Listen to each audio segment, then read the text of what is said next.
to me. Yeah. So this song says this. I don't know how God's gonna do it.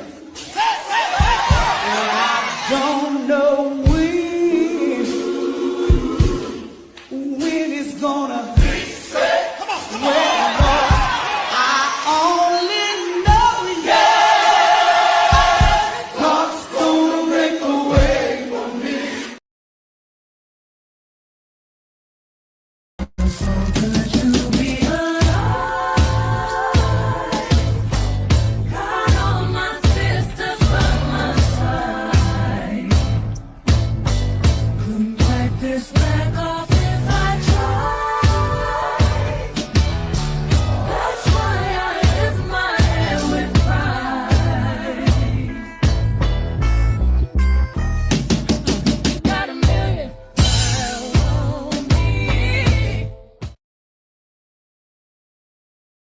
Black Americans have been paid equally, on average, to white people. White people were not paid equally, but had black Americans been paid what they were worth, $20 trillion, what would those numbers be? Bro, I'm going to ask you, since you have black in your family. Some black people are lazy, right? I mean, everyone's lazy. Some black people are stupid, right? Yes. Some black people are really how they handle their money, right? Yes. Some black people make really decisions in life. Am I correct? You are. So in that sense, black people are just like everybody else. And maybe black people make, on average, some dumber decisions than other people. Who knows? I don't know. Well, let's just add it up. But here's the thing. The differences in black behavior amount to $20 trillion. You can't tell me it doesn't amount to that. There's no way. Like if we say, hey, listen, black people, forget about everything that was denied to you. All the wages, all the land, all the money that was just stripped away, one thing after another. Forget about all that for a second. If you just would have worked a little harder, we wouldn't see that kind of inequality. When I look at that, I can't look at those numbers and not think about discrimination. $20 trillion is discrimination.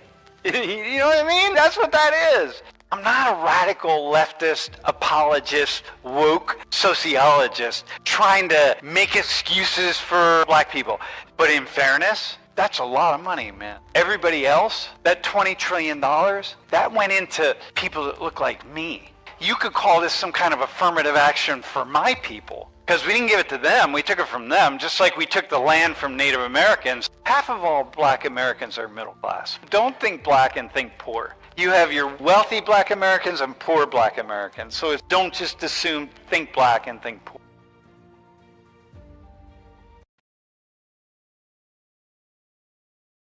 I am beautiful, proud.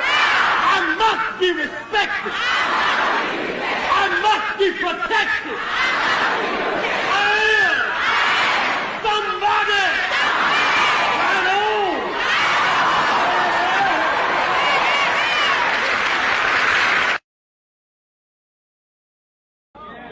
We declare our right on this earth to be a man, to be a human being, to be respected as a human being by any means necessary.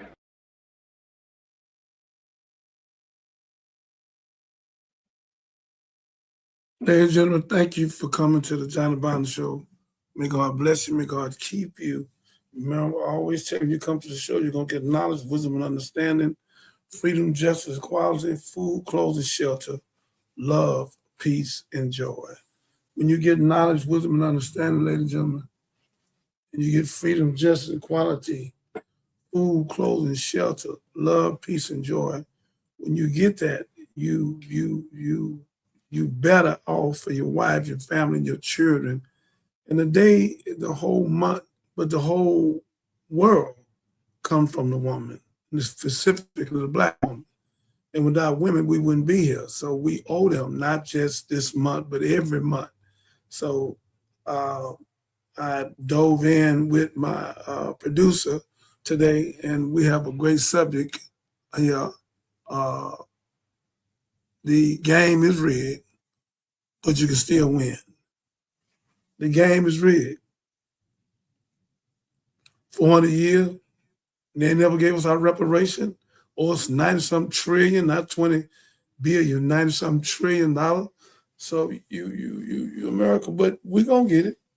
And I was listening to Roland a while ago, and he made a lot of sense. And I changed my whole perspective. I always thought, yeah, we can get something, but no, I'm going after the government. They owe us, man.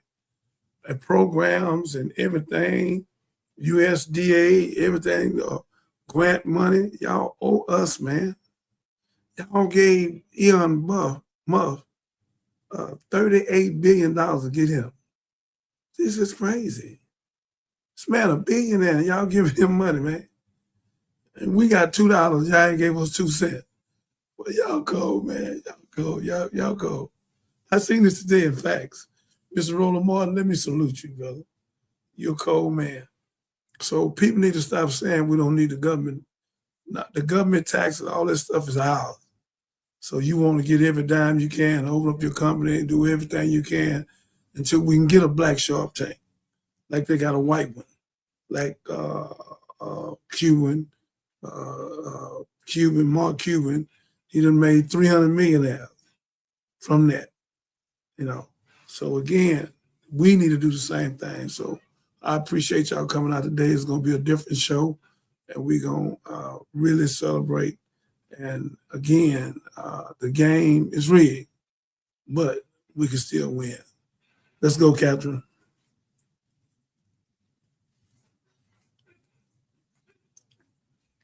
Welcome, everyone, to the Johnny Binder Show. Thank you for watching on Facebook. We thank you for joining us on YouTube, on Twitch, and on TikTok. We have an exciting show for you today. Wherever you're watching, be sure to follow, be sure to subscribe, be sure to drop me some comments while we're going along the show today to let us know what you think, what you're feeling, and just how you're doing out there. So if you can hear us, let us know. We appreciate all that, and we appreciate your love and support. So, Minister, we have a lot to talk about today. You mentioned Roland Martin and the show that you start today. So we can start by watching some of that. And fam, just so you know, Roland was really responding to, I can't think of the young creator's name, but it's a message that that young man and a lot of other content creators and influencers have. And that is that we should not be relying on the government. We need to focus on our own communities and do it for ourselves with our own money and our own means. And Roland was basically helping us to put that into perspective. So he challenged that school of thought. So I want y'all to let us know what you think about that. Here we go.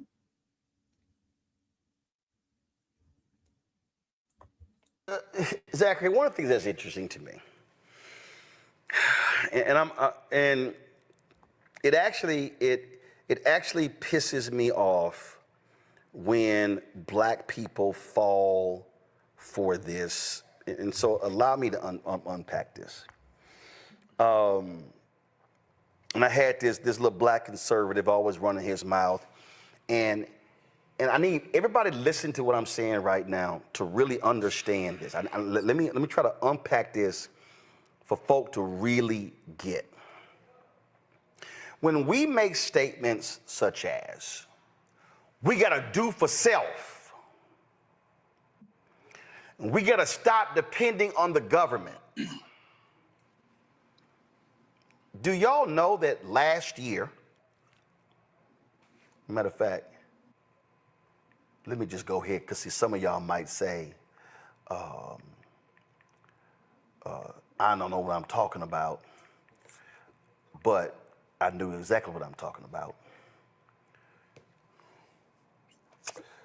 Here's a great story. This is the Washington Post. This is the Washington Post right here. And this story deals with the richest person in the world. His name is Elon Musk. See, so I want, this is specifically for all of the do for self. We don't need to be dependent on no government. we need to just simply pool our dollars. And I understand that whole point, because I built this. I used my own money. I went out, I started with one sponsor, one advertiser. We were in a small space across the street, and we built it up to where we are now. But I'm saying this for a reason, because this is the danger of when you fall for the okie doke of the, we don't need no government. Why are we always trying to go for the government? Man, the government can't be, we need to stop begging the government. Here we go to my iPad. This is from the Washington Post 3 months ago. Elon Musk's business empire is built on $38 billion in government funding. Subhead, government infusions at key moments helped Tesla and SpaceX flourish, boosting Musk wealth. And then when you go into the story, you'll begin to see it breaks down the contracts. Look at this right here. Shortly after becoming CEO of a cash-strapped Tesla in 2008, Musk fought hard to secure. Musk fought hard to secure a low-interest loan from the Energy Department. According to two people directly involved with the process, holding daily briefings with company executives about the paperwork and spending hours with a government loan officer.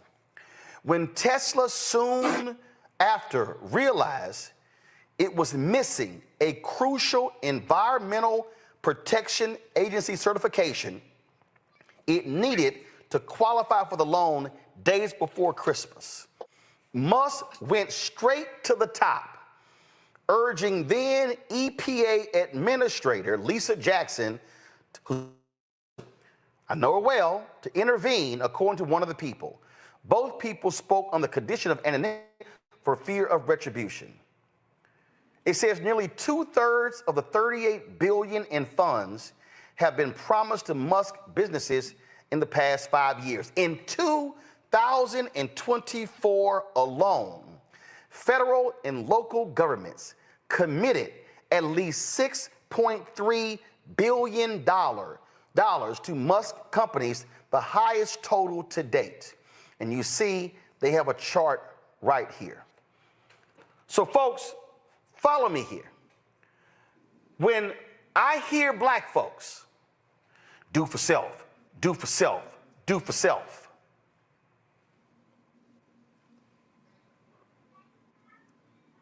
explain this. My do for God. self, do for self, do for self. When we say we don't need the government, you do know there's a reason. See, some of y'all, let me just go ahead and pull it up. Let's see here. Corporate. I'm gonna pause right here for just a moment. See. So the minister promised y'all that we would have a different kind of show today. We are really reacting to this episode of the Roland Martin Unfiltered. Minister, I heard you over there making some comments. What do you want the audience to know about this video? The one that's coming on? Or one just the one we're watching now. The one we're watching now. Oh, Roland Martin is more intelligent, and he's gifted. He's well studied. I have more respect for him now than I ever had in my life.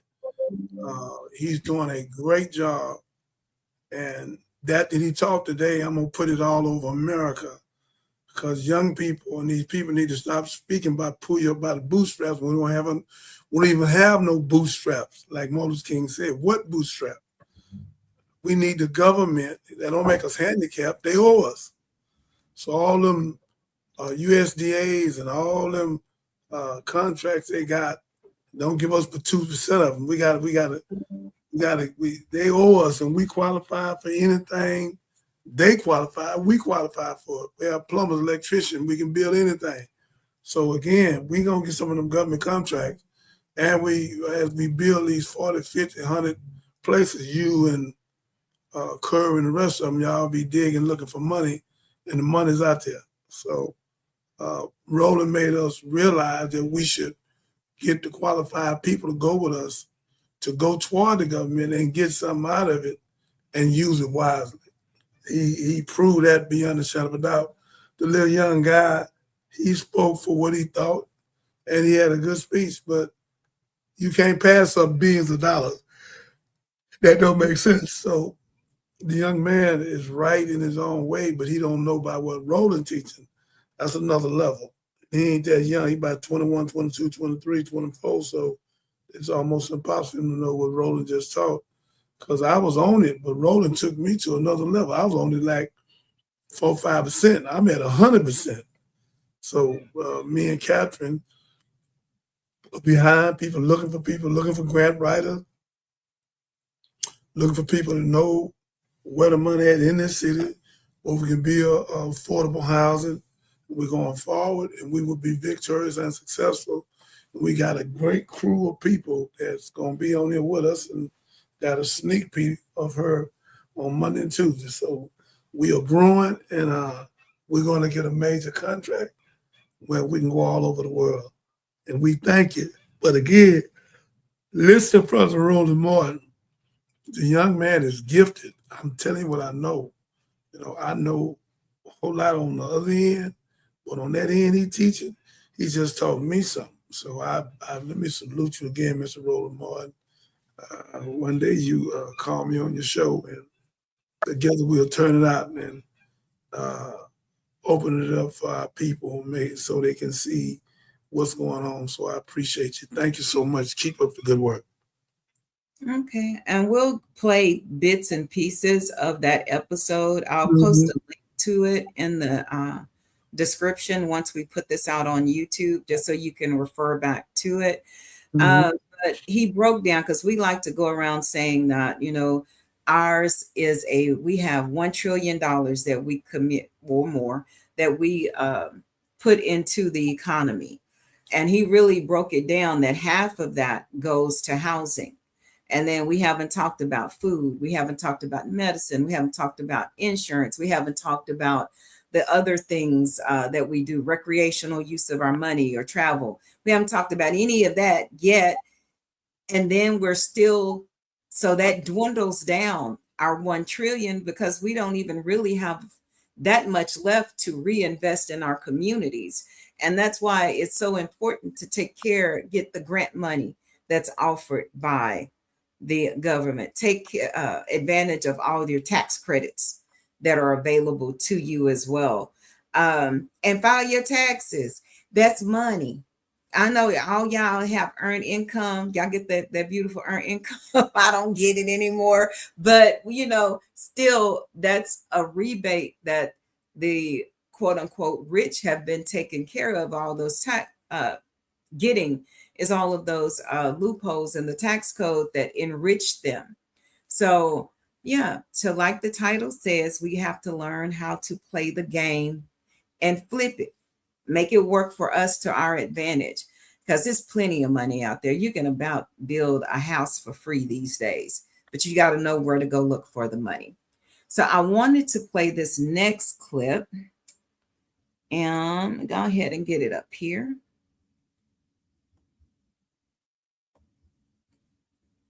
TikTok, Facebook, YouTube, Twitter.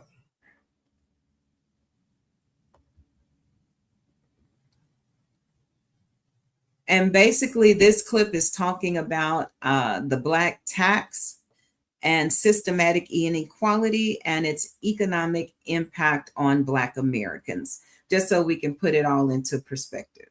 Black tax is a term that refers to the various forms of systemic inequality faced by Black Americans when trying to create wealth. It comprises paying higher taxes and receiving fewer services, paying higher interest rates from banks, gentrification, and having their homes evaluated as less valuable than they are. The Black tax can also take the form of financial burdens that successful Black individuals carry, which includes providing financial support to their entire family. Author Sean Rochester of The Black Tax has quantified the cost of racism in the United States, which amounts to $70 trillion since the start of slavery. Knowing something. Pause it right there. So, Minister, this loops back into that first video that I played at the top of the show where the professor was talking to the kids in school. And I know some of the things that he said was a little rough, but I think he wanted to grab everyone's attention to the disparity. And that was taped 10 years ago. So when he was saying that we were owed, he's $20 trillion, that Black Americans were owed $20 trillion due to the inequalities or the Black tax. That is what really, he was saying the same thing as that previous video. I just wanted to sum it all up. Good move, good move. Okay, no reaction to that? No, ma'am, you hit the ball out the park. I guess this is going to be the Catherine Mills show today, y'all. So we're going to move on to our next video. No, I'm here. I'm when you say something makes sense, that don't just me repeating it. I know, but you're supposed to give what you feel about it, think about it, how it triggers some kind of memory in you. It's a reaction. But we'll move on. This is an economist. Benjamin, I want to make sure I say his name correctly. Bothoff. So it's the most important lesson in economics. Knowing something about economics can teach something systemically important about human behavior, namely that we all face constraints imposed on us by scarcity, and that we all seek to maximize those kind of things that we want. Now, just knowing those two things, you can predict a whole lot about human behavior. Just for example, one can say, well, if the price of something goes down, people will do more of it. If the price of something goes up, people will do less of it. Now, that's a very, very simple principle, but it's very, very powerful in its predictive capability. I'm going to pause it right there.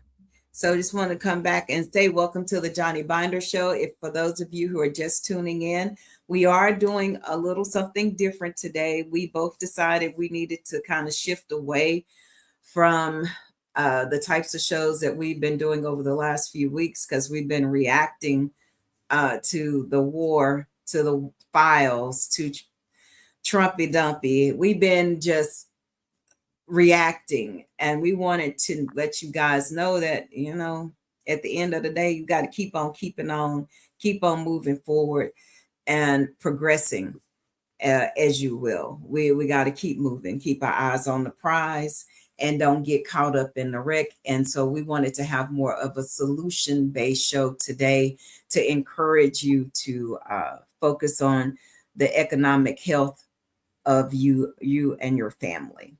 Minister? Yes, ma'am. You,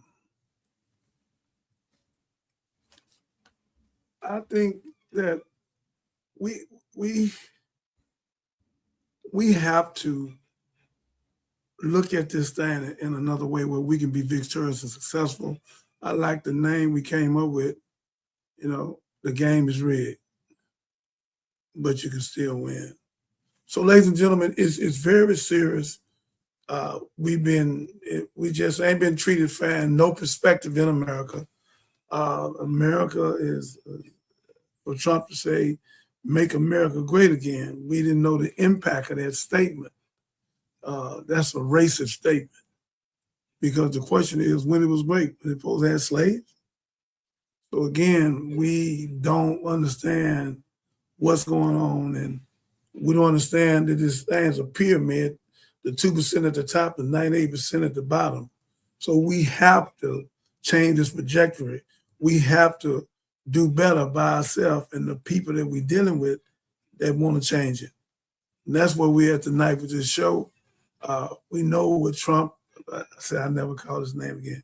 We know what they're doing over in that office, but they're making so many mistakes and they lie. And God going to uncover them in every perspective.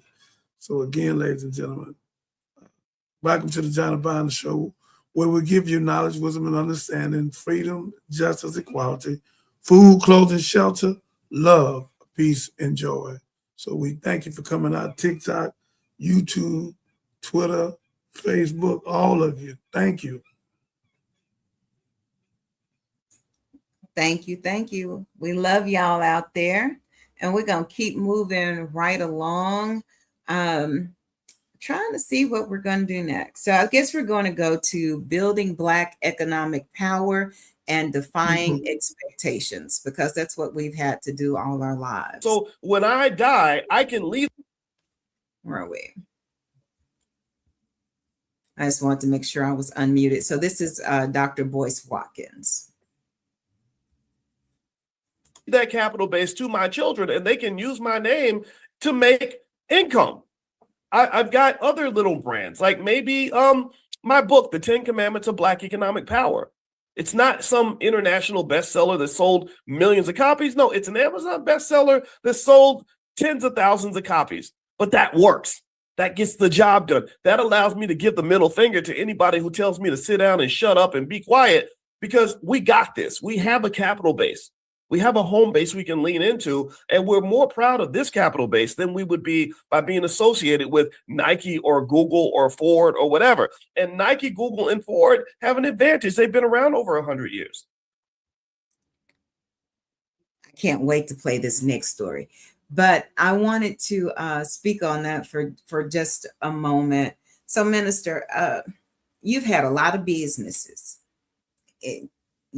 From all kinds of businesses, from clubs to real estate holdings to entertainment companies.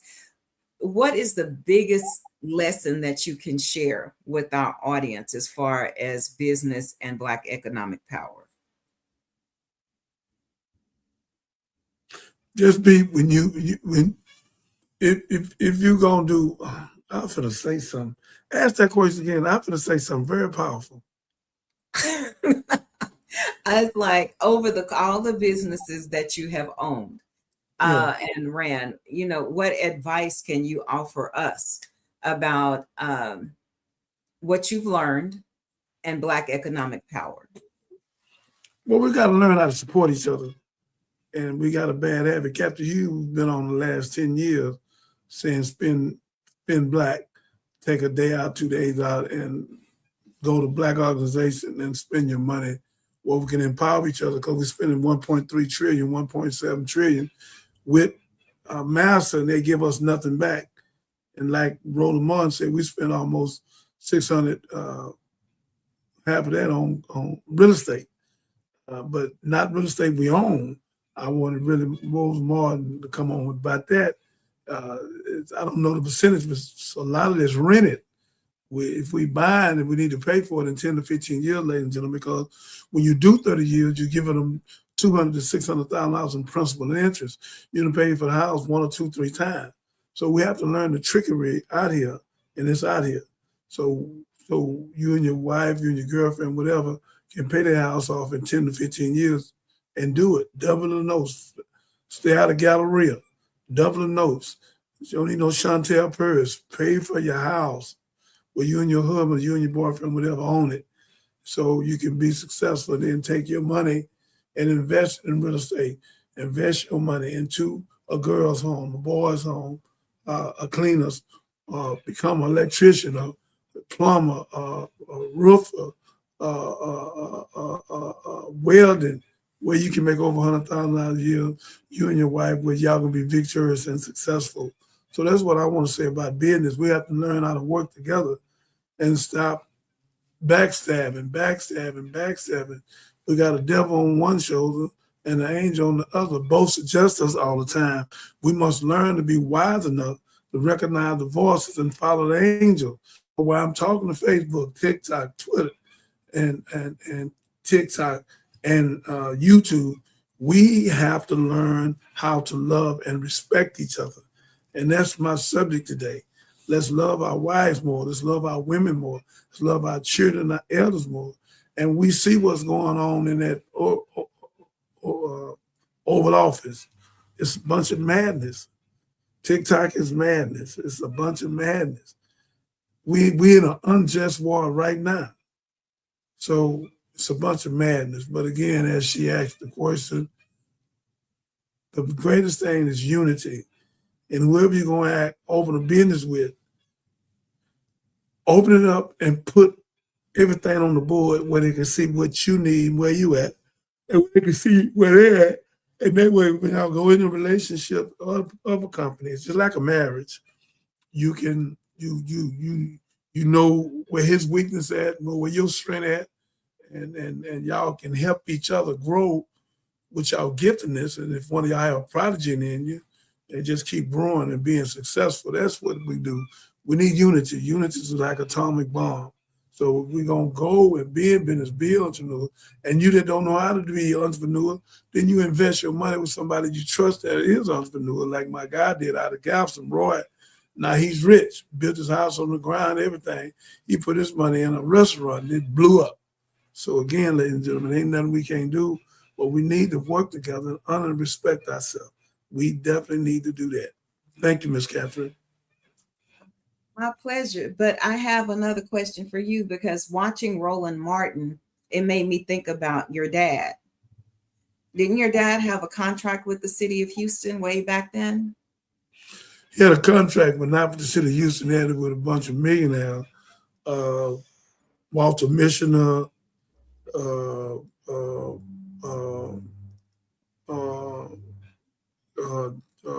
Brown.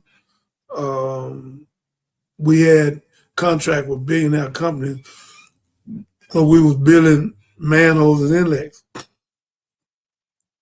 It was a high demand because a lot of people can't build it.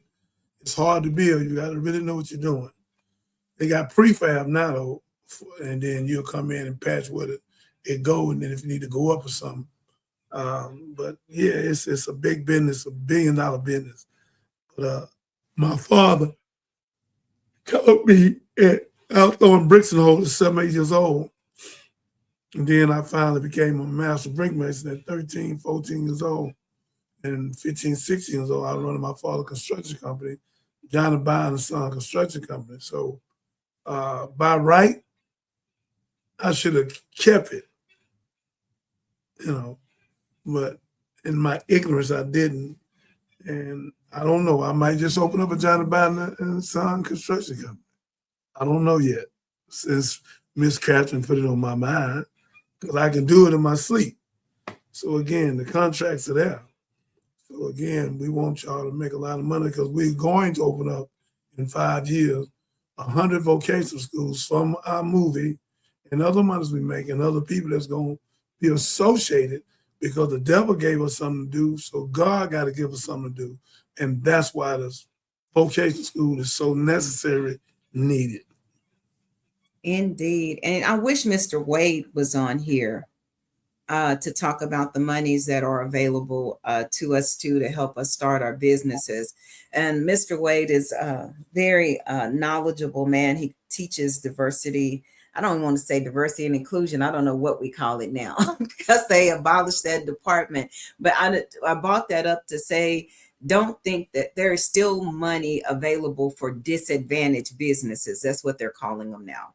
So like Roland had pointed out, when we did have DEI, we only 10 billion went to Black companies. Most of them went to companies owned by white women. Most of the money went that way. And that's because a lot of husbands would say that their businesses were women owned and they add their wife so they would get the money. So, it's all a game. But we're learning how to play it. But we're going to, with the minister's permission, we'll ask Mr. Wade if he can come by and speak to us for a minute on this subject, just so we can understand what opportunities are available to us. For sure, for sure. But it's all about OPM, other people's money. So this is, I want to, since we are celebrating formally Women's Month, this is about a lady I didn't know anything about until a few minutes ago. And she's from the Dominican Republic, but shout out to her because her legacy has, from the beyond, may she rest in power. I know she is. Her legacy is powerful for the people of the Dominican. So let me go ahead and roll this and pray y'all get a little inspiration out of this too. November 1st, 1974, a 52-year-old woman who couldn't read her own name was about to walk into a courtroom that would change the Dominican Republic forever. But she never made it inside. Her name was Florinda Soriano Munoz. The people called her Mama Tingo. And what happened that day turned her into a legend they couldn't erase. For over 50 years, 300 black farming families worked 8,000 acres in Hato Viejo. Their hands built everything. Then landowner Pablo Diaz Hernandez arrived with barbed wire and bulldozers. According to court documents from the Monte Plata Tribunal, he claimed he'd bought their land. Armed men patrolled. Crops were destroyed. Families were being erased from land they'd farmed for half a century.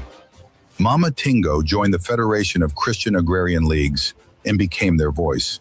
She couldn't write her name, but she understood something the powerful didn't. As revolutionary leader Emiliano Zapata once said, "The land belongs to those who work it with their hands." She organized protests, marched to government offices. The Balaguer administration dismissed her. Dark-skinned, illiterate, poor, a woman, she didn't stop. November 1st, 1974, the court hearing finally came. Pablo Diaz didn't show. Mid-hearing, someone ran in screaming her pigs had escaped. She rushed home. It was a trap. Historical records show that Diaz's foreman, Ernesto Diaz, had released them deliberately. He was waiting with a shotgun. Mama Tingo saw him, grabbed her machete, 2 shots, head, chest. She fell fighting. The news exploded across the Dominican Republic. According to multiple historical sources, public outrage forced the government's hand. Within weeks, all 8,000 acres were returned to the 300 families. Mama Tingo won in death what she'd fought for in life. Today, 50 years later, a Santo Domingo metro station bears her name. A statue stands in Monte Plata. The entire region was renamed after her. One woman, no education, walk into a courtroom that would change the Dominican. Courage, and a legacy the powerful couldn't bury. Was Mama Tingo's sacrifice worth the land her people still hold today? Or should she have lived to see her victory? Drop your thoughts below and share this story they don't teach in schools. Follow Black. So all love to Mama Tingo. That is an empowering story.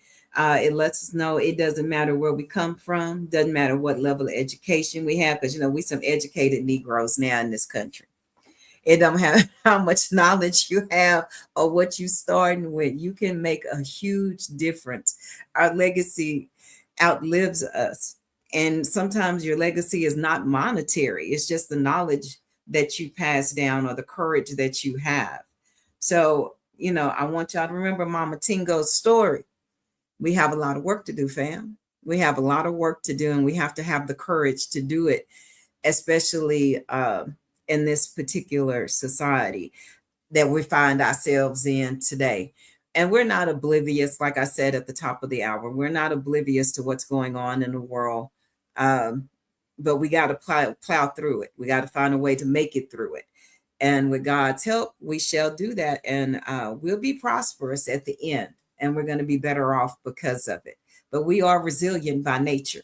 So I just want to give us all a little encouragement. My little pep talk for today. And I know we always talk about reparations, right? And we do need to be repaired.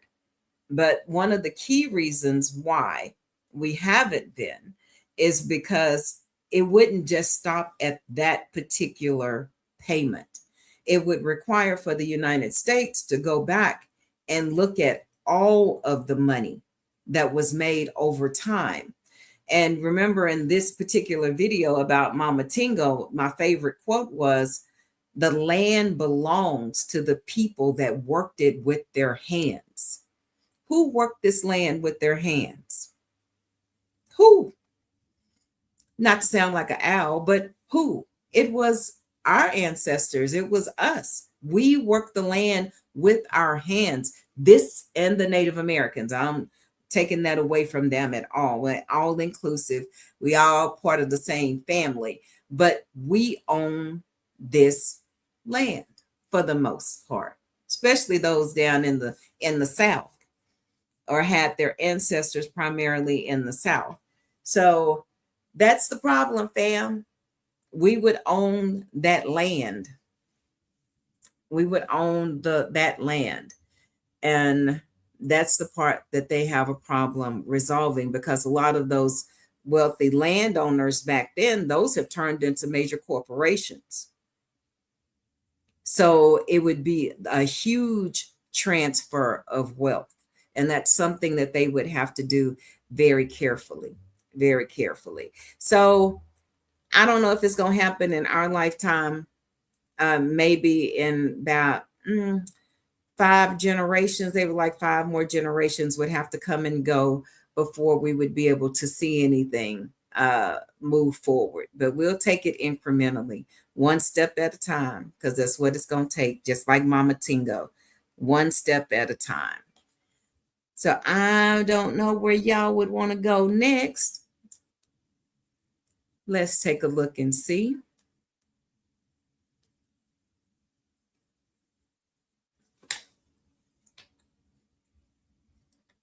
I want to say I had something in here lined up for y'all about reparations. So y'all give me just one moment. But I guess while I am scrolling to that,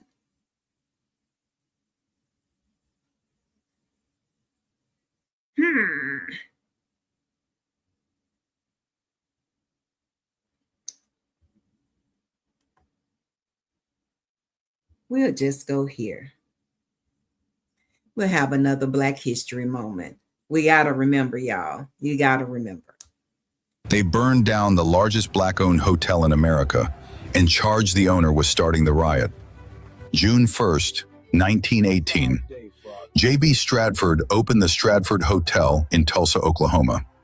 According to historical records, it was the largest Black-owned hotel in the United States. 55 rooms, crystal chandeliers, dining hall, saloon, barbershop, worth $2 million in today's dollars. But here's the part they don't teach. John the Baptist Stratford was born into slavery in 1861 in Versailles, Kentucky. According to Black Past and Wikipedia, his father, Julius Caesar Stratford, was enslaved and never even given a last name. After freedom, J.B. graduated from Oberlin College and Indiana Law School, became a lawyer. In 1899, he moved to Tulsa and partnered with O.W. Gurley to build the Greenwood District, Black Wall Street. According to National Geographic, Stratford wrote in his memoir, "I decided to realize my fondest hope, to erect a large hotel in Tulsa exclusively for my people." The hotel opened June 1st, 1918. Instant success. By 1920, Stratford was the richest Black man in Tulsa. 3 years later, May 31st, 1921, a white mob attacked Greenwood. According to Stratford's memoir shared by his descendants, he described fighter planes flying over the area and dropping bombs. Machine gun fire shattered the hotel windows. The National Guard told Stratford to surrender. They promised not to damage the building. He agreed. According to African American Registry, they confiscated $2,000 of his money. Then they burned the Stratford Hotel to the ground anyway. June 6th, 1921. According to historical records, Stratford became the first person charged with inciting a riot. The penalty? Life in prison or death. For defending his own property from a mob. He fled to Chicago, never returned to Tulsa, never regained his wealth. The charges weren't dropped until 1996, 75 years after the massacre. According to the Tulsa Race Massacre Commission, the attack destroyed 1,200 homes, 35 blocks, killed as many as 300 people, and left 10,000 Black people homeless. The economic loss totals an estimated $610 million in today's dollars. J.B. Stratford, born enslaved, built the largest Black-owned hotel in America, lost everything to a white mob, charged for defending himself. Share his story. Every single. And I need y'all to share his story. You know, we big on saying, say their names, but we need to remember to say the names of those that came before us more, the lesser knowns outside of the ones that we typically hear about. Just as a reminder that we can do it. We did it before, we can do it again, and we have to do it now, leveraging the system so that we do it well. It's not about abdicating responsibility to the government, saying that they have to do something for us. They need to do something because, like I said, reparations, you know, God is a mighty God. He can make anything happen. But from my perspective, I'm like, looking at reparations is like watching the Red Sea part and seeing Jesus walk on water, honey. I don't know when and if that would be occurring, but it would be quite miraculous and a thing to behold. But, you know, this country is all about cash flow. So, you know, we can only change power with power, and money is power. So we have to be about accumulating what's going to really give us power and a strong foothold in this country so we can move the needle forward for our generations that come after us. So that's where we be, fam. So I know we've talked a lot about gaining wealth and just some of the obstacles that we face. And I really wanted y'all to weigh in tonight just to let us know, you know, what were you thinking? You know, we want to get the money to reinvest into our communities. Definitely. We want to support each other's business. We want the Black dollar to stay in the community longer, you know, before it goes out, because that's part of the problem. You know, we get $50 and we don't spend the $50 in our community. We take that $50 and we spend it elsewhere before even thinking about our community. And it's easier to reach other Black business owners these days because of online commerce. If there's something that you're looking for, you can't find, there is somebody selling it online that looks like you. That's another way of keeping our dollar in our community. Our communities have become global. You know, it's not just the mom and pop store down the street anymore. We now have a global community where we can support each other outside of our city and state, but it still stays Black. That's it. That's it. So I'm going to transition a bit. You know, the minister is all about music. He loves music. So we're going to take a brief musical interlude. I'm going to play a couple of clips, one clip from the upcoming Johnny Binder show. And that's an economy all in its own, y'all. And I'm going to tell you why. Because in order to produce this movie, we need writers, we need producers, we need directors, we need actors, we need people for wardrobe. You have your set design and build out, which is construction in and of itself. This is not just about the Johnny Binder movie. This movie creates economy. Think about what 50 Cent is doing in Louisiana. He has created a lot of jobs because he's building that studio there. Tyler Perry, same thing. He created a lot of jobs because he built the studio there and actually improved the value of the land there too, which is also very important. So monumentally important, right? And then he offered, hey, Tyler Perry paid the people's taxes up so that they could keep their homes because their tax rate went up so much, but he didn't want them to lose their homes. So we are, that's what we can do with the power of our imaginations, but you can't be overwhelmed. There is so much creatively we can do now, y'all. There is so much to have different streams of income. If you want a brick and mortar business, do that. If you want to be a globalpreneur and have your online businesses, do that. If you want to write a book, please write your book. You got a movie in your heart, you got an iPhone, make your movie. There are 100 different ways to do things now. We don't have to be pigeonholed into one. And you think about the podcast. A lot of y'all say, I want a podcast. A lot of y'all think of, even me, guilty, caught up, thinking about the podcast not as a business. And you know what I'm saying? This is a business. So your business is what you put your energy into. And there are many, many, many ways to make money. And we haven't even talked about AI. Goodness. So there is so much we can do, y'all. There is so much we can do. But there's government money. There's grants. If you're in grad school, there are fellowships out there. And there's some big fellowships out there if you're in the tech world. So again, a lot that we can do to increase our wealth. This is just an overview show. We're going to come back and dive deeper into this and have more specific information. Like the minister was saying, we're going to have a guest coming on early next week, Monday or Tuesday, and she's going to share how she makes money. She's a brilliant grant writer. She gets like hundreds of millions of dollars in grant money from the U.S. government.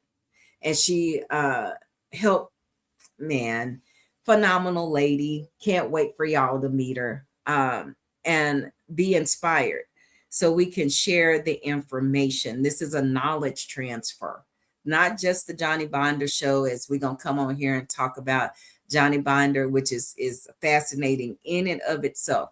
But the minister really wants this to be a knowledge transfer, which equates into a wealth transfer. So, I feel like y'all got me talking a whole lot today. I have a lot to talk about, man.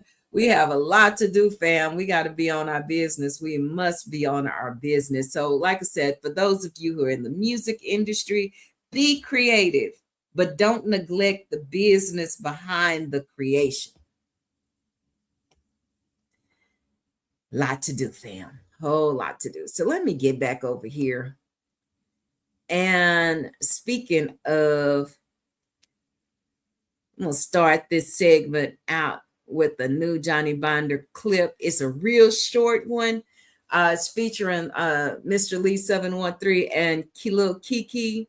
I'm going to move on faith. I don't know if y'all have seen this clip show on YouTube or Facebook, but I am keen to show it, and then we'll roll into some other clips as well from there. Here we go, fam. I'ma just move on faith. Wait, yeah. I'ma just move on faith. Hey, yeah. I'ma just move on faith.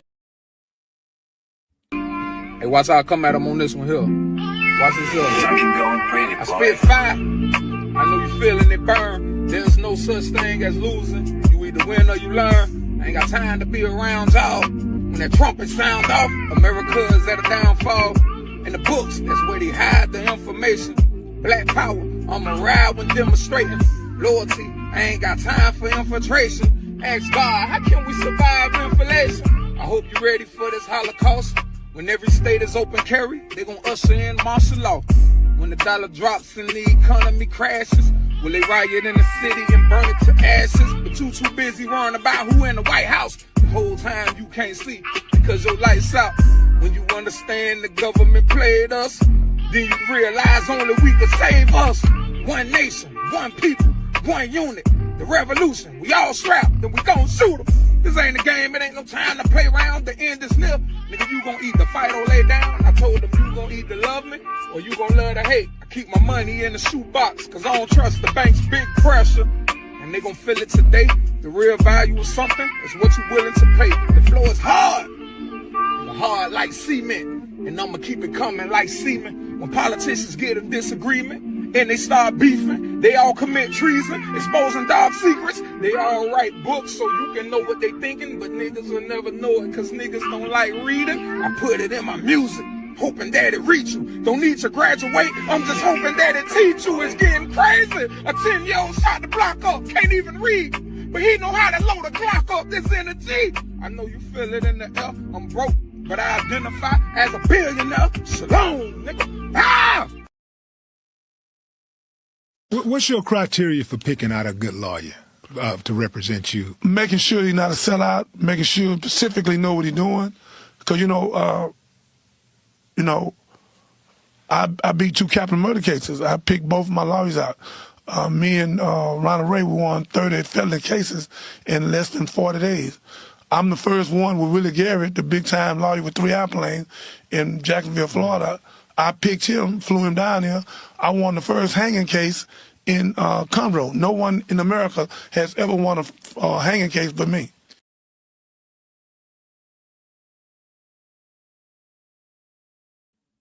I bet y'all didn't know about that. And we'll have the minister come back and talk about that case. Just a whole lot, man. The Johnny Binder, The Redemption of American Gangster, that movie is going to be so fire. It's so fire. I'm not just saying that because I'm writing part of it, but it's going to be so fire. Y'all going to love it. So we're going to take one more music break and then we'll be back with the rest of our show. And this is Houston Love.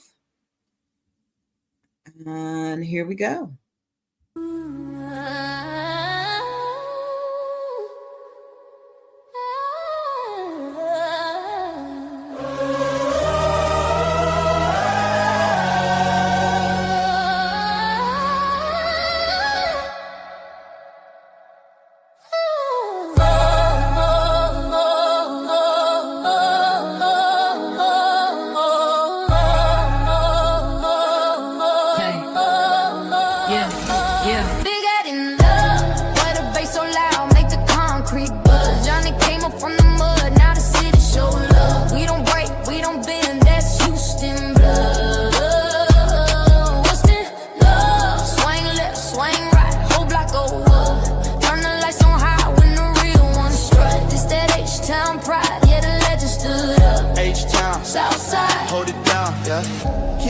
In the street, car swinging behind him in perfect rhythm. He came from the south where the concrete crack, where the hustle learn fast and they never look back. Johnny hit the scene, young mind sharp, no slack. Flip the little stack to a kingdom, whole city stand back. Yeah, Johnny walks through the block, the lens is low, making him look larger than life. Slab lined up, everybody not in the sync. Gold chain heavy like a way, how you think? Fast car, fast night, life gone in a blink. But he stood 10 toes, while the whole world sing.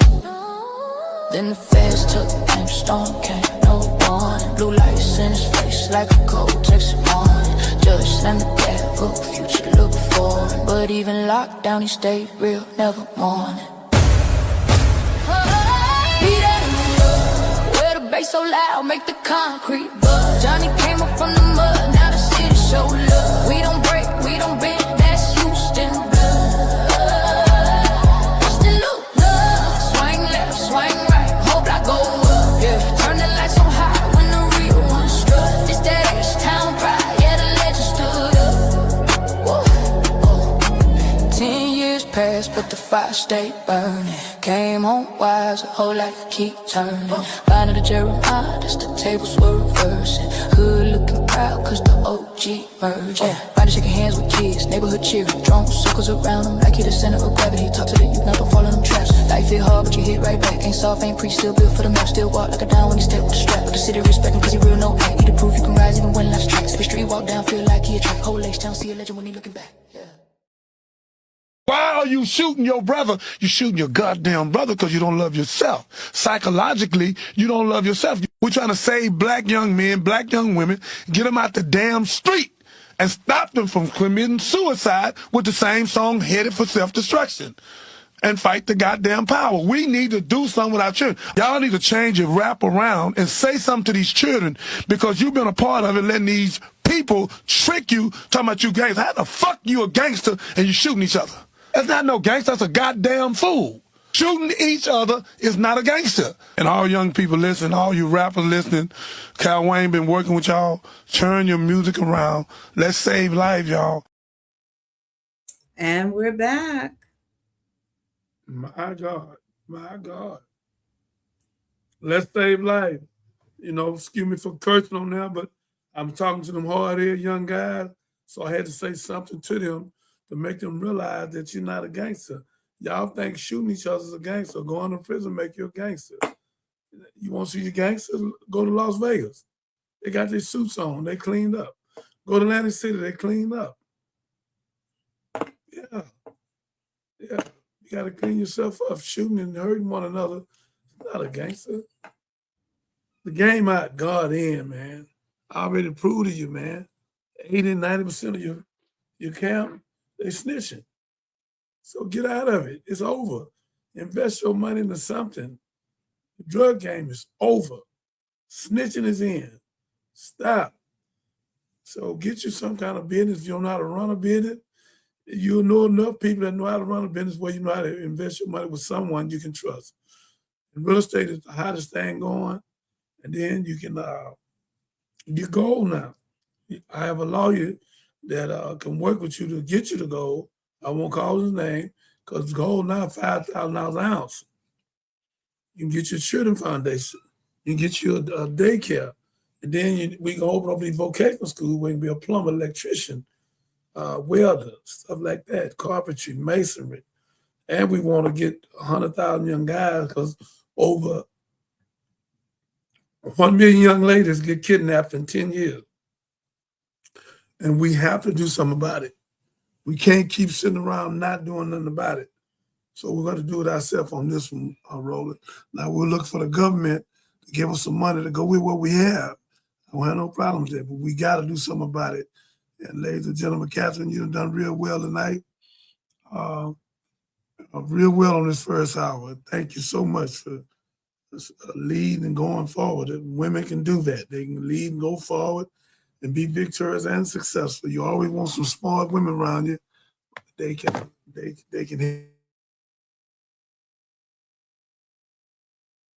You knocked your mic out.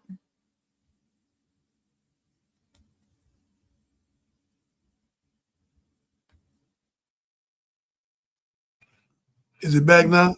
Yes, you're back. Okay. So again, ladies and gentlemen, this is serious. So this is a great thing tonight. The game is rigged, but we still can win. Thank you. Let's go. Okay. So that clip, excuse me, that clip, a part of the movie, y'all. Oh, yeah, so we're going to do The Redemption of the American Gangster by Johnny Bonder and Martha Marie Preston, my fall partner. She is a great woman. So y'all get ready. Y'all get ready for her. She's something else. Thank you. Come on, Catherine, you're going to say something. Oh, no, you're fine. Oh, no, I didn't know you were finished. I can't wait to meet Miss Marie. I think I met her in passing once, but I can't wait for her to come on the show one day. So my Martha Marie Preston? Yeah. Oh, she's definitely coming. She want to come when the movie is finna start. Well, we started now, Miss Preston, so you may as well go on and come on. Right. We are a work in progress. Oh, but I'm we glad are you told her that, so she heard it from you. So yes, Preston, you heard it from her. Come on. I've seen some wonderful things about you too. I just can't wait. I'm excited, y'all. I'm excited. So not to pull back, I just want to kind of level set when we talk about the money. We say we want to be repaired. And then the first thing they talk about is how much it's going to cost in order to do that.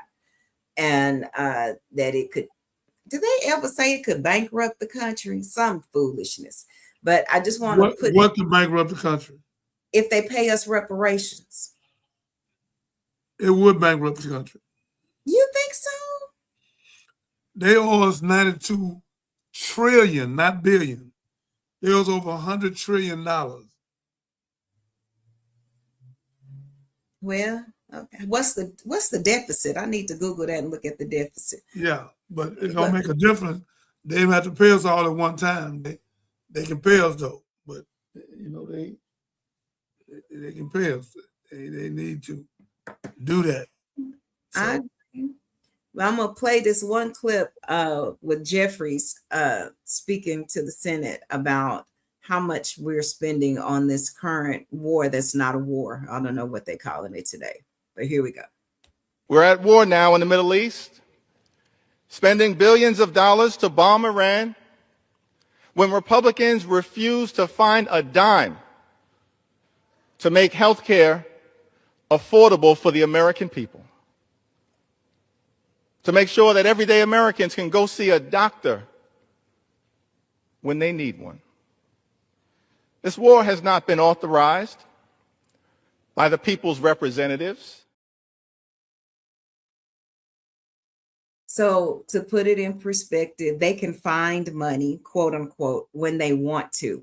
And with the gas prices going up, I want y'all to follow this money trail.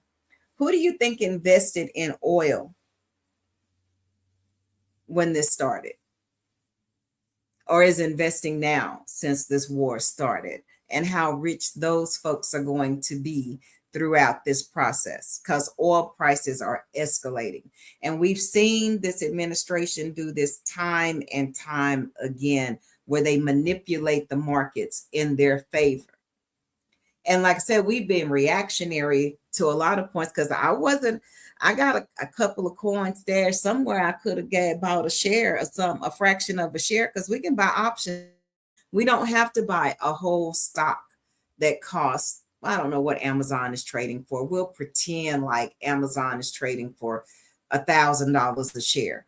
We don't have to have $1,000 to buy a share. We can buy a portion of a share and still reap some of the benefits. So, and then we got options. We have stock options that we can buy, where you just kind of leverage the market until such time you can cash out without physically buying the share. I was blessed. My mom taught me about stock options many moons ago. So, but yeah, calls and puts, and then you can go. A lot of us have heard about trading commodities and trading currency.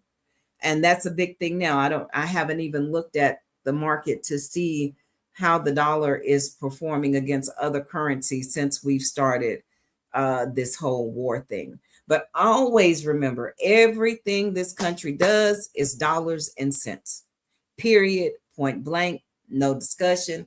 On the back, it says, "In God we trust." They trust in the almighty dollar. It's not God Almighty, it's the almighty dollar. Minister?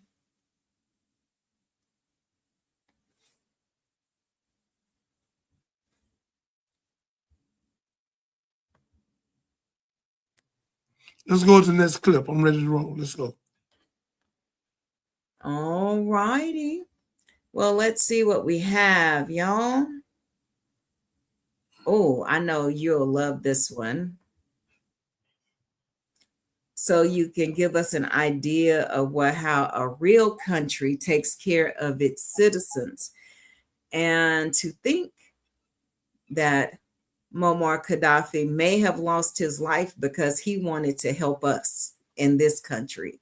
He wanted to help repair us. That's a fact. So here we go, fam. Did you know that Gaddafi in Libya, nobody's homeless? Listen, everybody in Libya has either a home or an apartment. They call it a flat. Did you know education in Libya is free from kindergarten through college?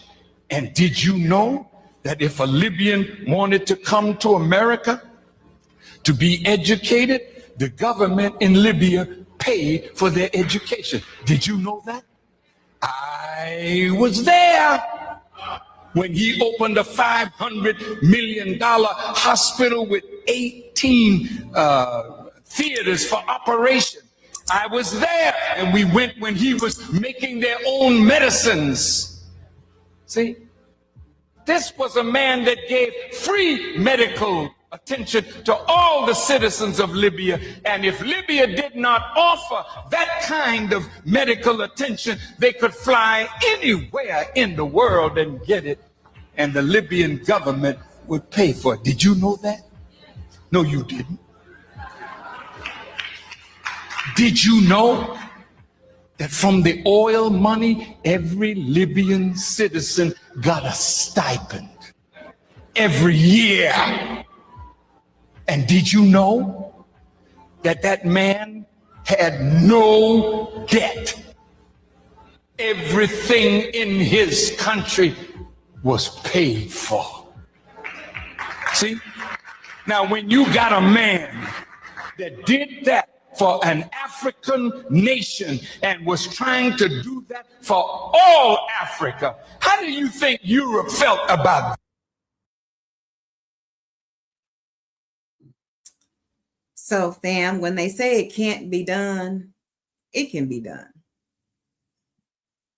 It can be But done. that's why they took him out. Talking about he had weapons of mass destruction and lying on him and going on.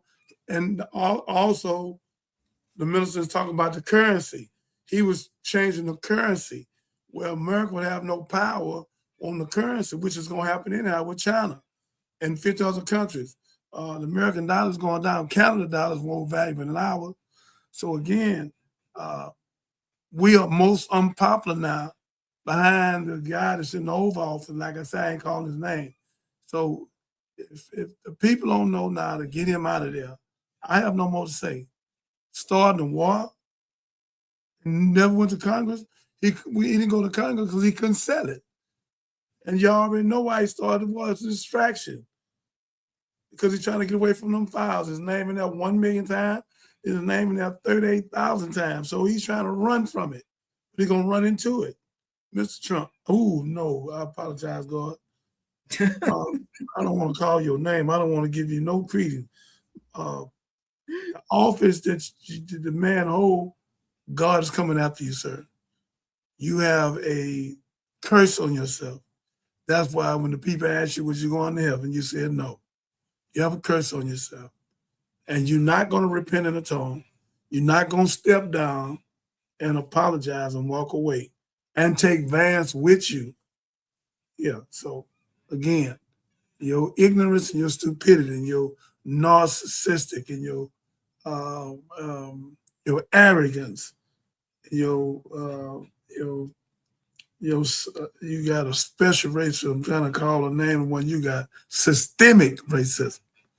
So again, ladies and gentlemen, that's why we're over here today. We took a break to talk about how our young people can be successful, their wife, their women, and their children. And this month is Woman Month, but every month is a Woman Month. What we have for the women now, Sister Catherine? Well, I wanted to talk about we want to play this celebrating the first Black woman law professor who exposed economic racism. So it pairs well with what we're doing tonight. But I also wanted to give y'all this little fact.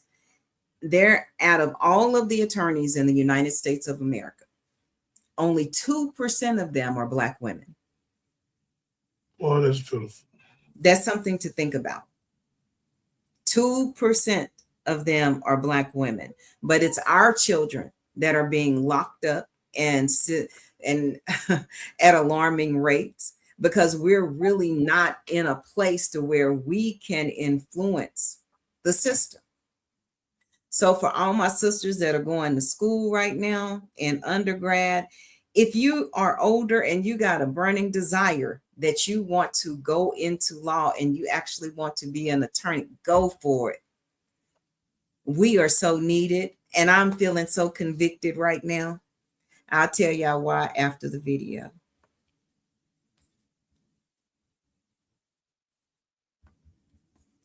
Long before economists admitted racism could shape markets, a black woman was already breaking the illusion.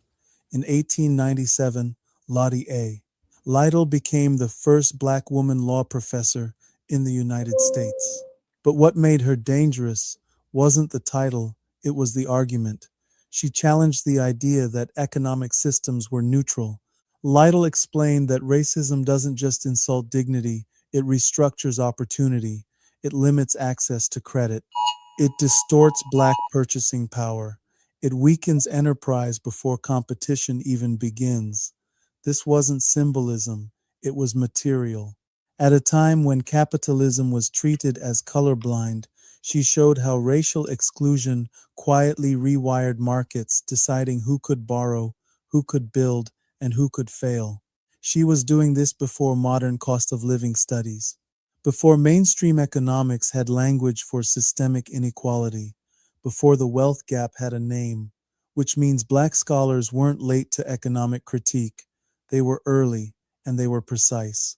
When people today debate buy black access to capital or why market participation alone doesn't produce freedom, those questions were already being asked over a century ago by a black woman trained in law and grounded in reality. Black history isn't just a collection of firsts, it's a record of foresight. If you want the thinkers behind the movements, the ideas before they Catherine, I became sent you a hashtags, video. Look at and that. the See if history you that want to play it. explains why the present looks the way It's it 60 does, seconds subscribe long. to the Mac Jetson channel. We don't simplify black history, we respect it. And we'll pause that there. I'll check it out, Minister. But I won't play that because I thought it was a good tie-in for our subject for today. And on both fronts, we're talking about the economic power of our community, and we're celebrating Black women. So hats off to her, most definitely. And I'm still encouraging women and daughters, women, and your daughters. If it's easy, look at law. Go into your first love. Mine was journalism, and it was my plan. I was going to do journalism, and when I finished, I was just wanted to go immediate into law school. But oh Lord, I'll go on and tell y'all, because of religious issues, religiosity, I didn't go to law school for that, because I knew me. I knew I was hella ambitious. I still am, and competitive. And I didn't know if I had the personal or the spiritual fortitude to keep that ego part of me in check, to be both an ethical and spiritually grounded attorney at that particular time in my life. So now you have all kinds of options, ladies. I'm working on my master's degree in law, but after studying and seeing some things, I may change that and actually get my JD rather, and actually become a practicing attorney. I'm praying on it, fam. So just want to put that out there, that I practice what I preach. But please, if you have a burning desire to change something, you want to learn something new, please explore all avenues of law. Even if paralegal is good too. They make good money. Get into the field so you understand it and can make a change. So what did you send me, Reverend? I called you Reverend. Lord have mercy. Minister.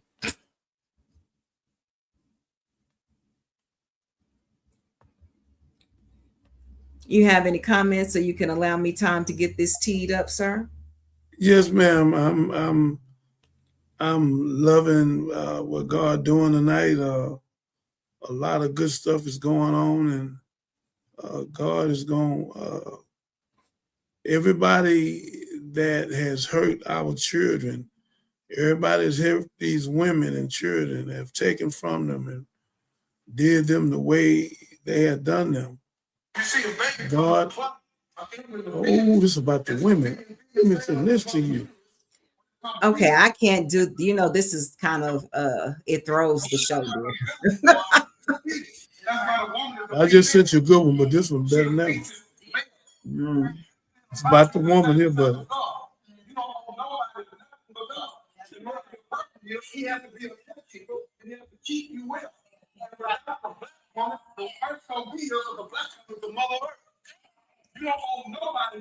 Okay, Sam, and it is minister. That's kind of distracting. You can mute or you can turn that off.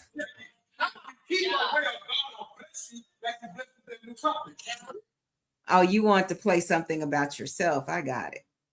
Okay. Oh yeah. I mean, I mean, some, I mean, about the women, so I got a little something to work with. The show is not about the women. Women and money. We'll put women and money. There we go. That's what the show is about. It's time for the them show to is about the game is rigged, but you can still win. It's the economic power series.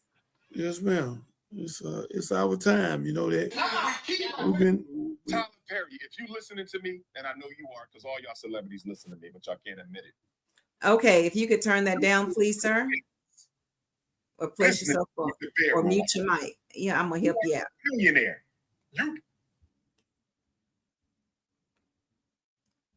Okay, fam. We'll go ahead and play this Minister Johnny Binder moment. Just give me one moment. That's a good one. One moment. Oh, this one. That's a good one. That one on fire. I have to start it over. A woman is a female. She defeats it. Her name is woman, you see man. Women, you see men. And when you see a baby come in a clot, an embryo, a fetus, and it's a million billion cells in the mother's uterus, when it comes fetus, when it comes head first, my brother George Russell, the baby come out, they cut the umbilical cord, it's a fetus. And that's why the woman is a female. She defeats it, male. Right. Everything about you is the second self of God. You don't owe nobody nothing but God. The Lord your husband is, he has to be a caretaker, and he has to keep you well. And without the black woman, the earth don't be here, so the black woman is the mother earth. You don't owe nobody nothing but God. If I was married to you, you don't owe me, you owe God. And the only thing a black man can do to his woman is a caretaker. And if we keep our way of God will bless you like he blessed you with that new company, because you've been a good husband. So what we need to do is lift our women up back up to God. And if we lift our women back up to God, a nation rises no higher than its woman. There's no such thing as no good woman. There's a no good man made her that way. This is Prince. You got to write that. Come on. 90% of the women in America have been molested by their uncle, by their cousin, by their stepfather. We have no right, Linda, to put our hand on you. That's right. If you say no, it's no. And the me too is me too. When you teach a man, you teach individuals. When you teach a woman else, you teach a nation. And the hand that works the cradle rules the nation. The woman is sacred. She's not a beast. She's not a ape. She's not a one-night stand. Don't you go to no damn motel. You go to a motel, you're a side piece. You're not God piece. That's right. The hell you going to a motel for? Let's go. If he wants you to get you a condo or a high riser, or build you a house. Let's go. Take us down. God said in Proverbs 31, Leola, that's a black woman. The verses from the first verse, the 21 verses, the first verse, said the woman's more valuable than ruby. So if the woman is more valuable than ruby, then she's not pleasure, she's treasure. So I gotta treasurize you, not pleasurize you. That's right.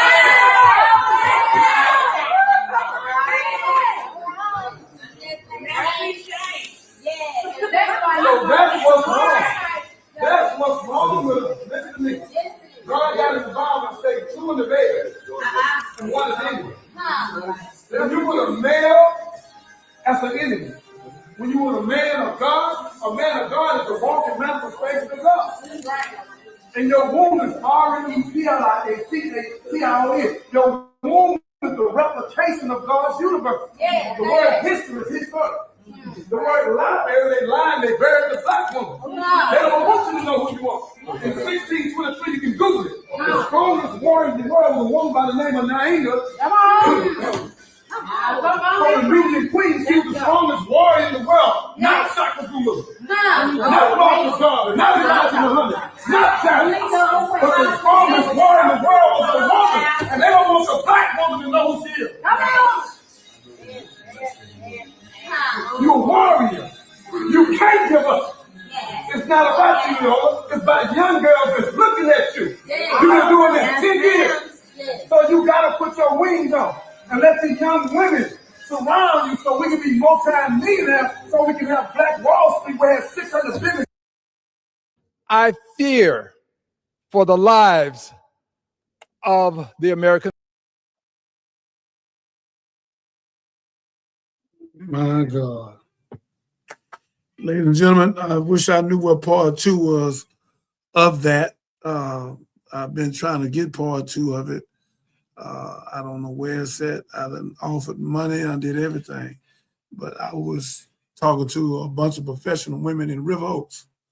And the cold part about it, my mama was in a coma at the same time at the hospital. So I couldn't do nothing for my mother at that moment. So I went right down the street in 2018, October the 12th, and did that. So it's been 8 years ago. So again, ladies and gentlemen, the woman have to know who she is. And we have uncovered because we have not discovered who we are. You cannot dress for America. You have to dress for God. In Proverbs 3, God say, don't show your heart of prayer to plait in your hair. He said, your beauty is in the sight of God is valuable. But a lot of women being tricked because we have a devil sitting on one shoulder and an angel on the other. Both suggest us all the time. We must learn to be wise enough to recognize the voices and follow the angels. So our women and us, all of us been tricked. Revelation 12:9, the devil should deceive the whole world. So all of us been tricked. So some of us gonna come out of it, some of us not. Remember, I told you got a devil sitting on one shoulder and an angel on the other. Both suggest us all the time. We must learn to be wise enough to recognize the voices and follow the angels. There's a positive and negative side of every situation, but we always look at one side and regret our short-sightedness. We must pray, work, sacrifice, and study. We seek refuge from the Lord of men, the King of men, the God of men, from the evil of the whispering of the slinking devil who whispered into the hearts of men from among the jinn and the men. We seek refuge from anxiety and grief. We seek refuge from a lack of strength and laziness. We seek refuge from niggerness and cowardness. We seek refuge from being overpowered by debt and the pressure of men. All I suffice on me what is lawful. Keep away from me what is prohibited. And with thy grace make me free from what is wrong beside thee. We have to teach and train our women. And we have to learn what we can add to them to what they already have. Most of them smarter than us. So we have to study to show ourselves approved. So yes, that's my job. I train, I teach young women all over the country, men all over the country. God has given me a gift. I was there in the Bed of the Beast. They shipped me to almost 20 places. Not most of them I didn't go in. 6-year diesel therapy because what's in my head and what's in my mouth. I didn't know I was a threat. The lieutenant told me in Marietta, Florida. He told me, pulled me in there. I said, come here. I said, yes, sir. He said, brother, they're going to take your life, brother. Stop teaching. And I'm like, what? The government don't want nobody inside or outside effective training and teaching people how to follow God. They want us confused. They make over $40 billion a year in unicorn, UNICOR, with 400 different products. Some of the greatest people in the world is in prison. Ladies and gentlemen, all this is a setup. Some of the federal judges have been busted with stock sending people to prison. Private prison. What the hell is that? Private prison. Come on, man. They got tennis, they got golf. Who you think that's for? That wasn't for us. They got tennis, golf, pool tables. They ain't got none of that in the state. They turned the cases into federal cases and came over conspiracy. So it's a game. And it's all slavery is right back again. Modernize it. Because the word emancipation, proclamation is in Hebrew and Greek. It means free from your hand, not free from the mind. So again, ladies and gentlemen, that's where we're at, and that's what's going on. Catherine, got any questions?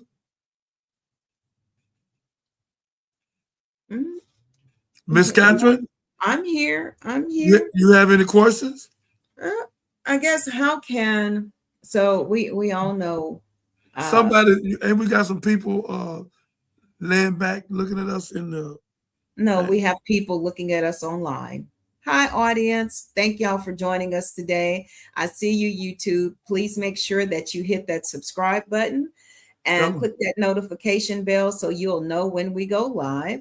Mm-hmm. And also, if you're watching on Facebook, Twitch, TikTok, at Johnny Binder Show on all social media platforms. Thank y'all for tuning in, watching on replay. Drop us a comment and give us a thumbs up. We appreciate it.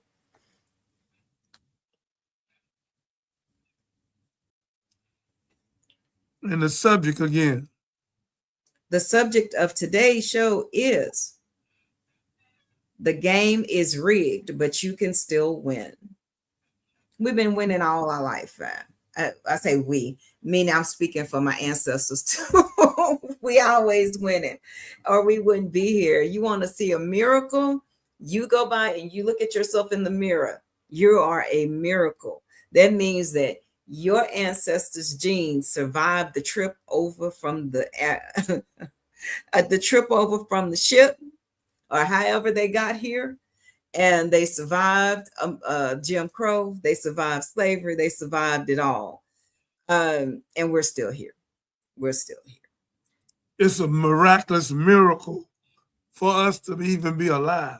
It's a miraculous miracle that most of us not taking our lives because of the way they treated us, the way they done us, the way they taken our women, the way they split the stomach of the woman and cut the biblical cord and set the child on fire and the mother, and would take a man and rape him in the front of them and put him on all fours, and then take a horse and split him.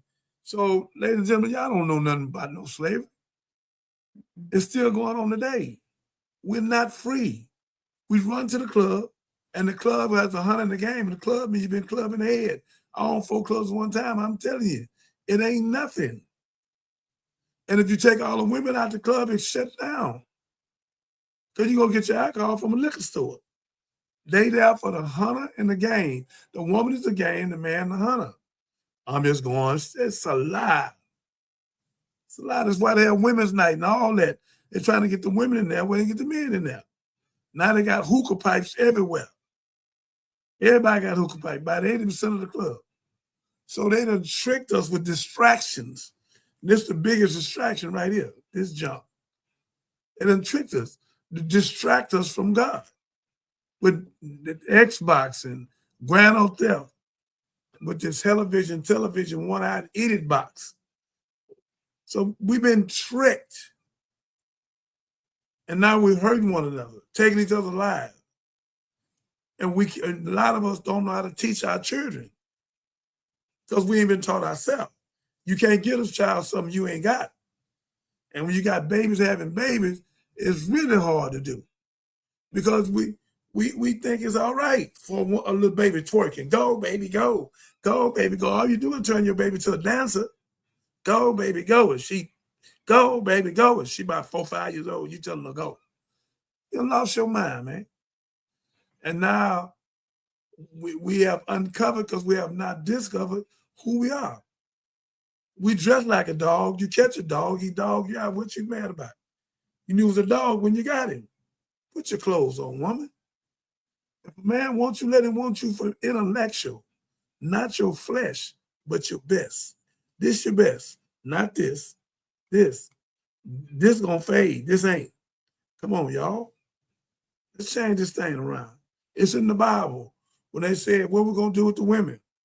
We're gonna use the women for spoils of war. After they said they were gonna look for all the babies 2 years old down because they were looking for Jesus because the wise man wouldn't tell them what Jesus was. That's why they don't know his birthday. And they definitely don't know 25th because December December is the 10th month. It's not even the 12th month, ladies and gentlemen.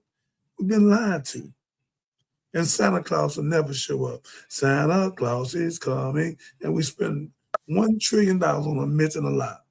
So again, ladies and gentlemen, we say we're going to use the women for spoils of war. For what? Booties. And here we is today, shooting stuff in our rectum. And everybody twerking. And everybody got G-strings on. And another 40-50% of women have left their drawers on the freeway. So we done lost our mind. That's why I'm doing a rap song. Stop giving your heaven to hell. Stop giving your heaven to hell. And get you a man of God and stop dealing with these dudes from the street and foolishness. And get somebody that's going to honor you and treasure you and love you. Because Proverbs 31:10-31, the first verse about the woman, she's more valuable than rubies. So that means she's not pleasure, she's treasure. So we don't need to pleasurize, we need to treasurize her. And that's why the women hollered when I said that. God gave me that gift, ladies and gentlemen. May God bless you, may God keep you. We gotta wake up, we gotta find out who we are and what we are. We gotta deal with our children.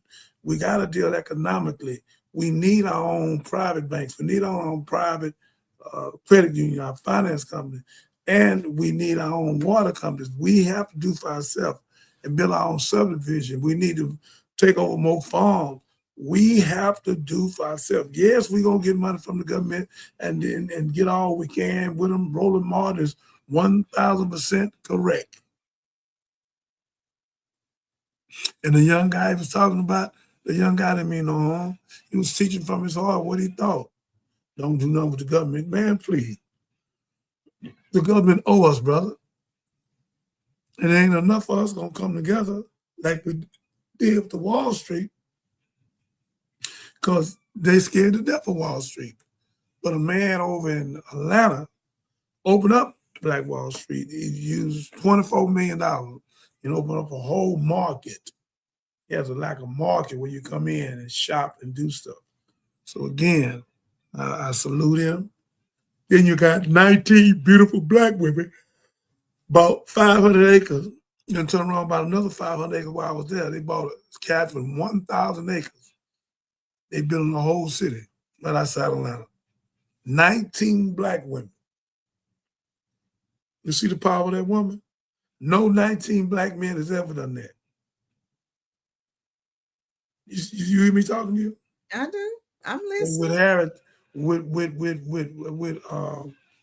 Ida B. Wells, 75 to 100 women, Black women, with 12 gauge of shotgun, went to the police station, sheriff station. They don't want to talk about her. They don't talk about Rosa Parks sitting like this. They don't talk about Ida B. Wells in 1800. She said, if you hang one more brother, we're going to turn it out. You're going to turn it out. They hang another brother till she died. That's the power of the Black woman. Charlie Wilson, the Gap Band. His wife been with him 20-some years. Completely off drugs. He called cancer, completely off cancer. And then she had a son, Mike, the manager. And Charlie is at his best right now. I wish his two brothers was here to see it. So they seen some of it. So again, Charlie Wilson, I want you to do your own part. The movie coming. I'm going to send you the clip where we have you on there. And it's going to be a great movie. And the greater part about it, it's just making money. We're going to be saving lives. Because I'm going to show the people about the redemption of the American gangster and show them how I got in and how I came out with God. Then the series will keep going. And we're going to take a lot of that money and open up 100 vocational schools. I'm going to get many millionaires as I can to help me do it. And we will do it. It's on my heart. I got to do it. Because I know for a fact if we open up these vocational schools, we'll save millions of young men from their life being taken and from them going to prison. So that's a necessity. That's a must. I have to do it. I won't let nobody stop me. I took what was given to me the message to the black man. I'm a black man, so I had to read this because it's a message to me. And somebody think that much of me, send me a message. Shouldn't we read it? Shouldn't we read it? If you send a message to a white man, I bet you read it. Yes, indeed. So again, ladies and gentlemen, we're going through a whole lot right now. And I pray we get out this war immediately. We don't need no more casualties. Over 150 people got hurt. Over 7 of them life been taken. And it's probably more than that now. And then we're not gonna win. Because China gonna enter this. Russia gonna enter it. I'm telling you what I know. It's not gonna happen like that man think. You know, and he was trying to do some distractions. He'll do anything to try to get us away from them files. So again, ladies and gentlemen, sign off in the comments. Somebody, what that mean? Who signed off in the comments? What did they say? I'm asking people to sound off in the comments. That's my message. Yeah, I want to read, see what they were saying. We don't have nothing over here? No, not anything recent. So that's why I'm encouraging people to please enter your comments, drop your comments.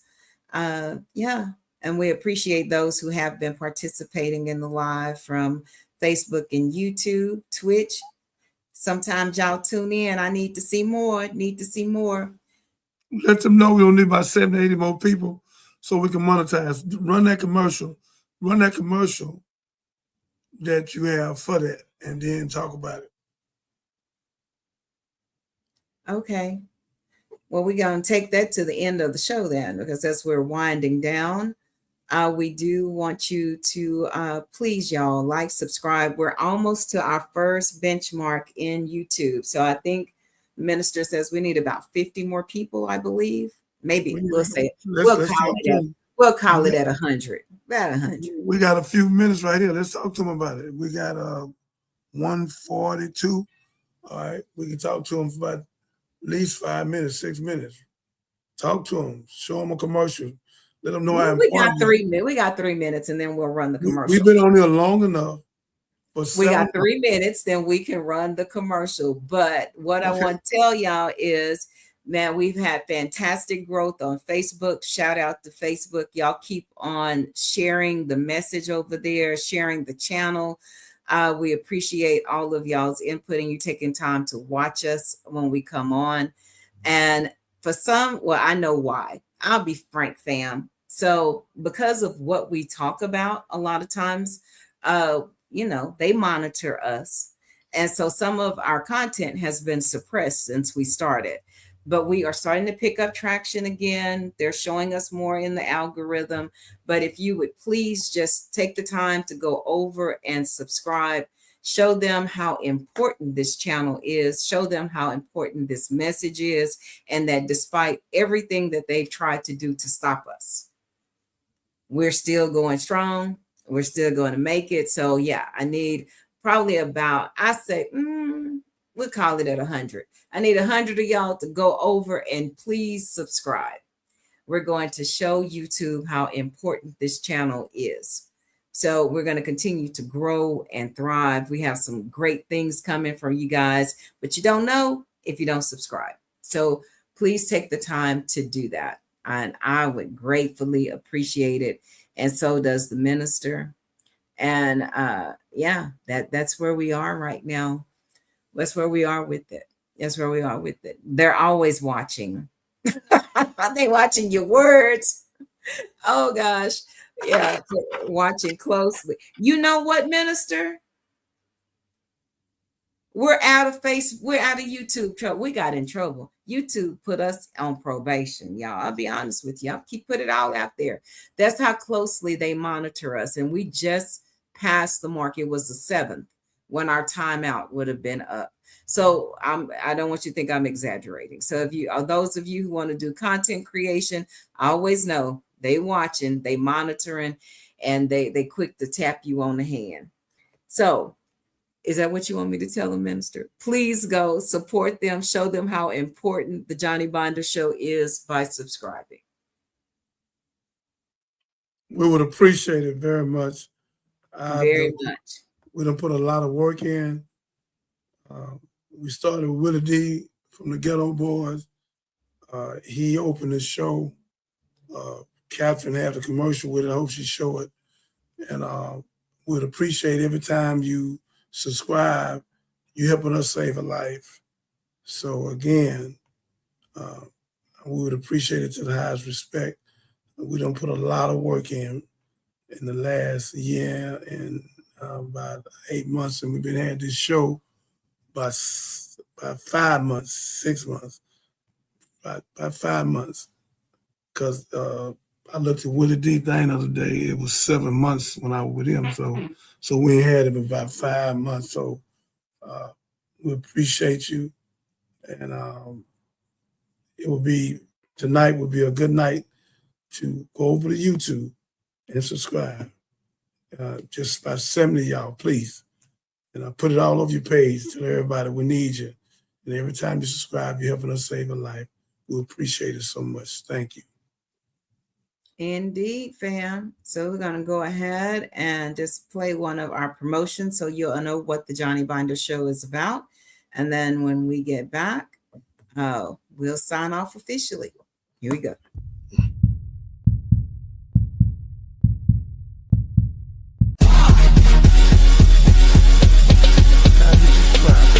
You helping me, Captain, all the rest of us save a life.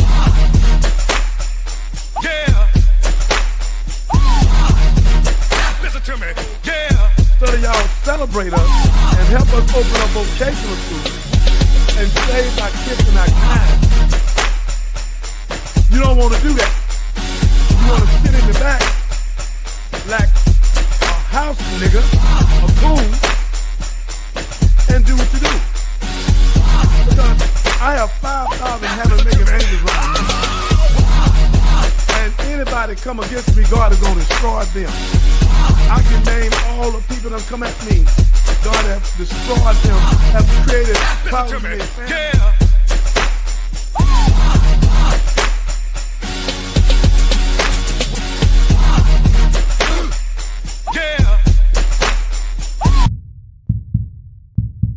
So again, ladies and gentlemen, what I'm saying to you is that the black woman is the mother of earth. She has melanin in her skin, right here, melanin. The sun is her friend, not her enemy. Yeah. Yeah. Listen to me. Yeah. 90% of your crew is snitching. Get out the game. Whatever money you got, go open some kind of business. If you don't know how to open a business, do what my partner did. He gave his money to the restaurant owner. Now he rich because the restaurant owner paid him every month. He invested like $500,000 with it. And now he out of Galveston. So now he get rich. Him and his wife got a big home. They come out of Texas University. If you ain't an entrepreneur, invest your money with a D or with Catherine, whoever doing business. With me, I'm going to build 90 townhouses. I need 2.5 right now. So again, invest your money with somebody you can trust. Get out the game. If you don't get out the game, you're going to prison.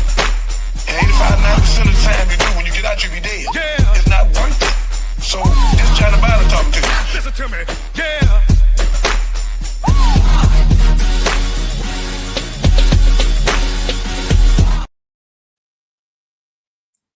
Welcome back. Welcome back.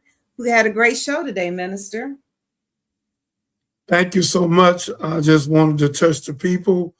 I wanted to touch the young women, our other women, our wives, our women, our children, our young boys. I just wanted to give them something, to try to incite them, to let them know how important they are to God, and they can make it. And by you having this title here that you put, the game is rigged, but you can still win. So ladies and gentlemen, the game been rigged with us. So we have to do everything we can to try to help each other and to invest our money and stop playing game, the game out, and think serious and break the generational curse and get a generational blessing. We owe that to our ancestors. Damn it. Wake up. The game out, God in. And take our money, use it wisely, and stop this damn Santa Claus and Easter Bunny and Halloween and masking. All that's a distraction. And these damnable telephones. Stop it. Stop. The devil should have seized the whole world. The whole 196,940,000 square miles. Land-wise, 57,255,000 square miles. Water-wise, 139,685,000 square miles of water. The earth weighs 6 tons a unit, followed by 21 ciphers. We met with God. Our people met with God. With a white mother and a black father. This is real. Gotta wake up, y'all. They playing us with these games. This our new God. Brother took a brother's life, a football player over at North Shore. I don't know how he got the phone, but you should have just got your phone and drove out, brother. You had to shoot through the house. Come on, y'all. Over this. Come on, man. We've been played against each other. We got to come out of it, y'all. It's too many distractors. Santa Claus is coming 2 times. Santa Claus ain't never showed up. You ain't even got a chimney. And if he did, he couldn't get down. He's so fat. Then you got 360 million people. How could he get to all of them in one night? Where you get the money from? And Rudolph and the reindeers can't get him there. So all this is a bunch of buffoonery. Jesus said the truth will set you free, not a lie.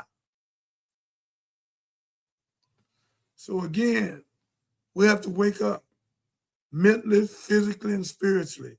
We must wake up and stop and get out of our ignorance and our stupidity and our simplicity. Come out of it. We need a psychosocial assessment and a Dianetic. Because the foolishness, we play checkers and dominoes, but we don't play chess. It's 64 squares on the board.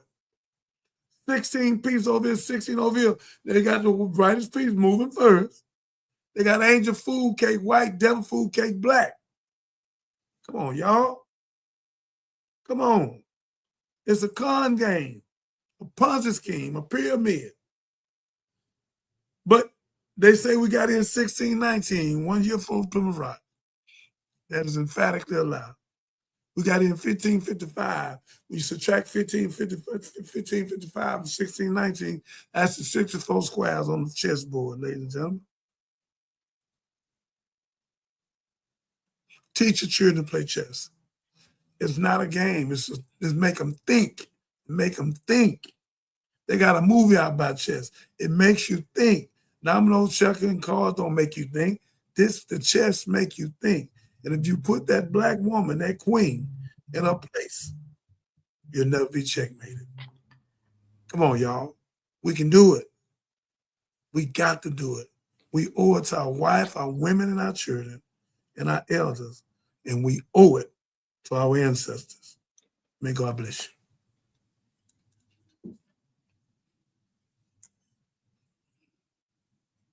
That was a powerful word on our way out, Minister. I want to thank you for a terrific show.